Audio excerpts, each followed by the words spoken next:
Dve malé blchy vošli do sprchy. Tá blbšia blcha nevie, čo je sprcha. Myslela si, že je sprcha telefón.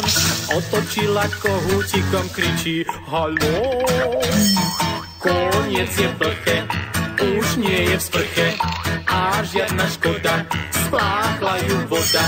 Nemala si myslieť taká hlúpáňa, že je sprcha telefon, čo vyzváňa.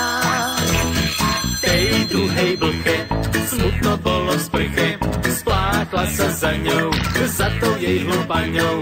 Tak sa šťastné blchy kúpu v kanáli. Z hygienických dôvodov by nemali. Ale tie blchy smejú sa chichy, plávia sa spolu kanálom dolu. Už sa tešia, že až prídu do centra, pôjdu niekam do baru sa prevetrať.